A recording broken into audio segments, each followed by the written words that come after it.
Okay, it's on now.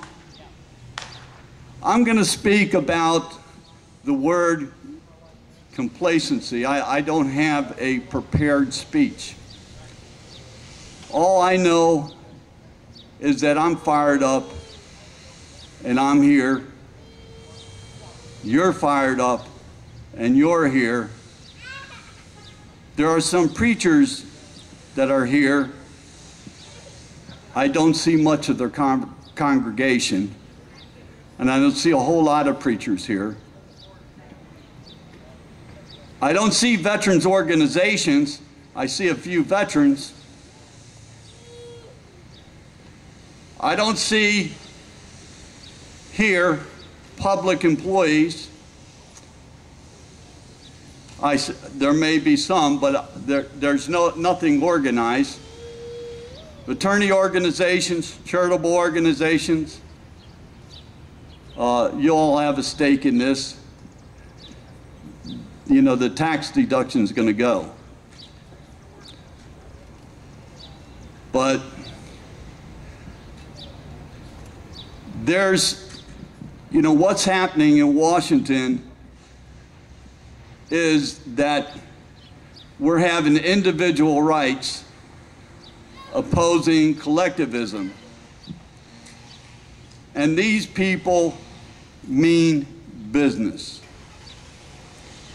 They're going to take your freedom away, whether you like it or not, unless we have the forces to stop them. 40, 50 people and the Tea Party in West Virginia is not going to do it.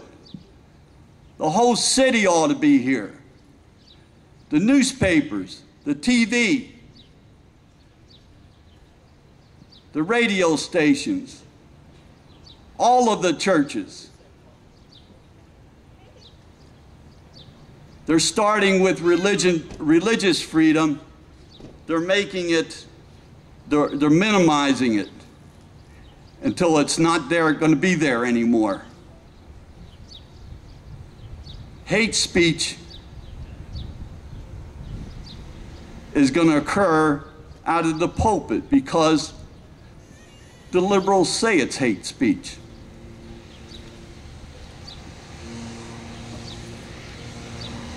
Walking down the street, you know, right now, we're minimized to have an event in this little area. It used to be, if you protest, you went out in the street and you did it, but you can still do it if you're from the left. If you're a green advocacy group, you can do whatever you want. If you're a union, you can do whatever you want. But if you're a strong, loving, patriot American, you cannot. So what do? We come out with 40 or 50 people in West Virginia when the population is 35,000. And a lot of these people that didn't come do watch Fox News. They do listen to talk radio. They do, some of them, read the necessary books in order to get an education. But they're not here. And they're not teaching their brothers and their sisters and their families and their friends. And when they try to teach them, they're complacent. They're not listening.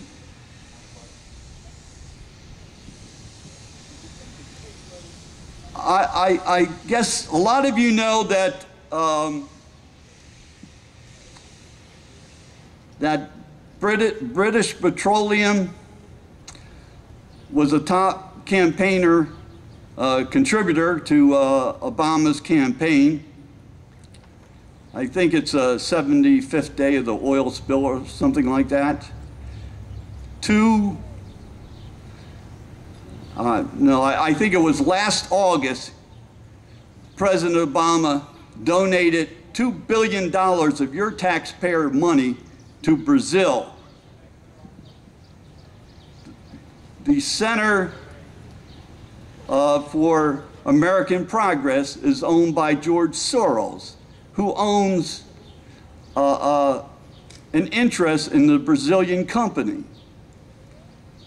If those oil rigs leave the Gulf, that's where they're going to go. And they won't come back. And you know what? These oil companies, they don't care if they drill here or drill someplace else. In fact, it's just fine with them. Most of them support cap and trade. Most of these big companies support cap and trade. That's what they call, you know, President Obama tighten up with the biggest of the big companies. That's called Obamonomics. You know, they accuse the Republican Party of doing it. Well, they have done it. But I could tell you the Democrats have received more contributions from big companies than the Republicans. It's not that the